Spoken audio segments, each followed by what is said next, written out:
In a world saturated with information, vibrating with notifications, and demanding constant multitasking, is true focus becoming a lost art? Our attention is fragmented, pulled in 1,000 directions, leaving us feeling scattered, stressed, and often unproductive on the things that truly matter. We scroll endlessly, jump between tasks, react to every ping, our minds rarely settling into deep, concentrated effort or quiet presence. This isn't just inefficient, it hinders clear thinking, erodes our peace, and prevents us from engaging fully with our lives. But this struggle isn't entirely new. The ancient Stoics, living in their own bustling and demanding world, recognized the critical importance of a well-directed mind. They cultivated prosoché, vigilant attention, not just as a way to concentrate, but as the very foundation of reason, virtue, and a flourishing life. Their philosophy offers powerful, timeless principles to combat distraction and cultivate profound focus. These aren't quick hacks. They are deep practices that actually work. Today, we explore 9 fundamental Stoic principles to help you focus like a Stoic. Welcome back to Stoic Journal. You cannot focus effectively if you don't know what you are focusing on and why. Principle number 1 is define your objective clearly. Whether it's a work task, a learning goal, a conversation, or even managing your emotions, clarity of purpose is essential. Before starting, ask, what is the specific goal here? What does done or successful look like for this specific task? What is the underlying virtue I am trying to practice or express through this action? Examples: diligence, justice, learning. Marcus Aurelius constantly reminded himself of his overarching duties and the specific task at hand. A vague intention, like "be productive today," invites distraction. A specific goal, like "finish writing the first 3 sections of the report with precision and clarity," provides a clear target for your attention. This clarity acts like blinders on a horse, narrowing your field of vision to exclude the irrelevant. It answers the "why this now" question, giving your focus inherent meaning and making it easier to resist distractions that don't serve the defined objective. Without a clear target, your attention will inevitably wander. Define it first once you have your objective. Principle 2 dictates where your focus must stay. Master the dichotomy of control and focus energy only on what is up to you. Countless distractions pull us towards things outside our control, worrying about future outcomes, ruminating on past mistakes, fretting over others' opinions, getting angry about external events. Marcus constantly reminded himself to differentiate. You have power over your mind, not outside events. Realize this, and you will find strength. Focusing like a Stoic means vigilantly guarding your attention, ensuring it remains fixed on your internal sphere.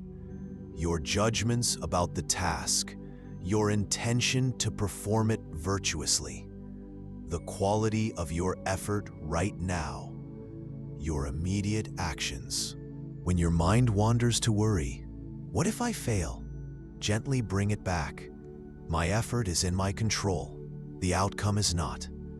When distracted by others, what will they think? Bring it back. Their opinion is external. My virtuous action is internal. This isn't easy. It requires constant practice, Prosoché, but it's essential. By refusing to waste mental energy on the uncontrollable, you preserve your focus for the task at hand, dramatically increasing both your effectiveness and your inner calm. Focus is constantly threatened by incoming distractions, both external, sounds, interruptions, and internal, random thoughts, worries, desires. Principle 3 is guard the gates of your mind by examining impressions before granting assent. Think of your mind like a fortress, the inner citadel. Impressions are visitors knocking at the gate. Some are harmless passers-by, some are helpful allies, reasoned thoughts, but many are potential disruptors, irrational fears, enticing distractions, negative judgments. Prosoché, vigilant attention, is the sentry at the gate. Your job as the ruler of the citadel, your hegemonikon, is not to let everyone and everything barge in unchecked. When an impression arises, a distracting thought, a sudden desire, a worrying possibility, the Stoic pauses. Rule 7 from Detachment Script applies here too. They examine the visitor. Who are you and where do you come from? Epictetus. Is this impression true? Is it relevant to my current objective? Is it based on reason or passion? Is it about something I control? Only impressions that pass this rational scrutiny are granted assent, allowed entry into the mind to influence belief and action. Distracting, irrational, or irrelevant impressions are calmly acknowledged but denied entry. Their power over your focus is neutralized at the gate. Focus demands presence. Principle 4 is live primarily in the present moment. Our minds are natural time travelers, constantly drifting into ruminations about the past or anxieties about the future. This mental wandering is a primary thief of focus. Marcus Aurelius repeatedly pulls himself back. Confine yourself to the present. Do not disturb yourself by picturing your whole life at once. Why? Because the past is gone and uncontrollable. The future is uncertain and not yet here. The only time you can perceive accurately, make judgments, and act virtuously is right now. When you notice your mind drifting to what-ifs or if-onlys, gently but firmly bring it back. Anchor it using your breath, your senses, or the immediate task at hand. Principle 2. This doesn't mean never planning or learning from the past. It means doing those things as present moment activities. Planning now, reflecting now, rather than getting lost in anxious projection or regretful loops. Cultivating deep presence allows you to engage fully with what you are doing, shutting out the distracting noise of non-existent times. Your focus sharpens immensely when it's aimed solely at the reality that currently exists. Our focus is finite. Spreading it thinly across too many things guarantees distraction. Principle 5 is eliminate the non-essential and simplify. Marcus Aurelius constantly asked himself, "Is this necessary?"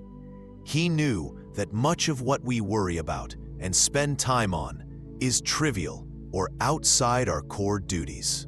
Do less, better.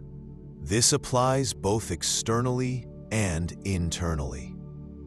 Externally, be ruthless in pruning unnecessary commitments, possessions, information sources, and even relationships that consistently drain your energy and distract from your purpose without providing value. Learn to say no gracefully but firmly.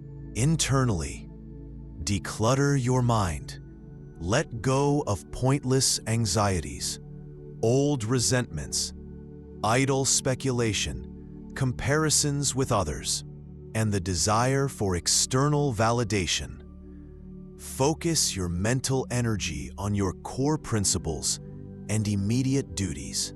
By simplifying, removing the clutter both outside and inside, you create fewer points of potential distraction. Your attention has less to wander to, making it easier to maintain focus on what truly matters according to your defined purpose and virtues. Even with perfect preparation, life interrupts. Principle 6 teaches, accept interruptions and setbacks calmly as material for virtue. You're deep in focused work and the phone rings. A colleague interrupts. A sudden problem arises. Your first reaction might be frustration, anger at the disruption to your focus. The Stoic approach: apply the previous principles to the interruption itself. 1. Accept it. Amor fati. It has happened. It's part of reality now. 2. Apply the dichotomy.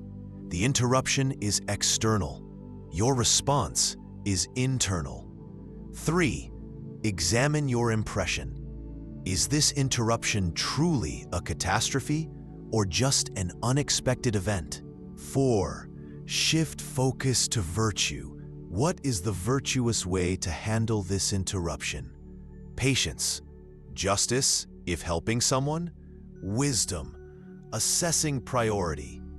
Courage, facing the new problem. By treating the interruption not as a derailment from your practice, but as part of your practice, an opportunity to exercise virtue and reasoned response, you maintain inner calm and focus, even when your external task is momentarily disrupted. You remain the calm eye of the storm. Distraction is, fundamentally, a waste of our most precious, non-renewable resource: time. Principle 7 is value your time deeply, spurred by memento mori. Marcus Aurelius constantly reflected on life's brevity. Think of yourself as dead. You have lived your life. Now take what's left and live it properly. This wasn't morbid. It was motivating. If your time is finite and valuable, why squander it on pointless distractions, trivial pursuits, or worrying about things you can't control? Why give your limited attention away so cheaply? Remembering that every moment spent distracted is a moment of your one life irrevocably lost provides powerful leverage against procrastination and triviality. It encourages you to focus fiercely on what truly matters, applying reason and virtue now. Treat your attention as the valuable currency it is. Focus, like any skill, requires training. Principle 8 is build discipline through deliberate practice and reflection. Don't just hope for focus. Actively cultivate it. Schedule dedicated time for focused work. deep work. Minimize external distractions during these periods. Turn off notifications. Close tabs. Practice mindfulness exercises specifically aimed at strengthening attention, like focusing on the breath or bodily sensations, gently returning when the mind wanders, as in our earlier meditation. Use your Stoic Journal, Principle 6 from Discipline Script, to track your focus, analyze distractions, review your adherence to principles, and plan improvements. Make focus itself a target of your practice. Consistent, intentional training strengthens the muscle of attention and makes focused states easier to achieve and maintain over time. Finally, somewhat counterintuitively, Principle 9 suggests embrace discomfort occasionally through voluntary hardship. Why?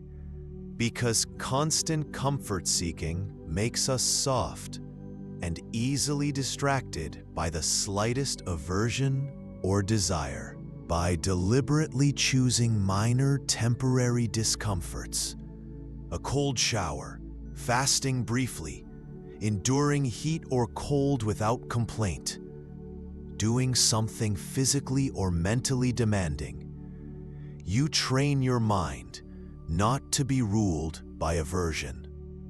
You prove to yourself you can withstand more than you think, making you less likely to abandon a task just because it becomes slightly uncomfortable or boring. This builds resilience and strengthens your ability to maintain focus even when things aren't easy or pleasant. It detaches your focus from the constant need for comfort, freeing it for your chosen objective. Focus, in the Stoic sense, is far more than mere productivity. It is a state of mindful, rational, and purposeful engagement with the present moment. It is freedom. Freedom from distraction. Freedom from emotional hijacking. Freedom to direct your life according to your deepest values. By defining your objective, mastering the dichotomy, guarding your mind, staying present, simplifying, accepting interruptions calmly, valuing time, practicing consistently, and embracing discomfort, you cultivate this profound skill. Focusing like a Stoic allows you to live more deeply, act more virtuously, and build an unshakable inner calm. It is the key to unlocking your rational power and truly mastering yourself. Thank you for exploring how to focus like a Stoic with Stoic Journal. Which of these 9 principles will you prioritize in your practice? Let us know in the comments. If this guide helped sharpen your focus, please like and subscribe. Stay present, stay rational, stay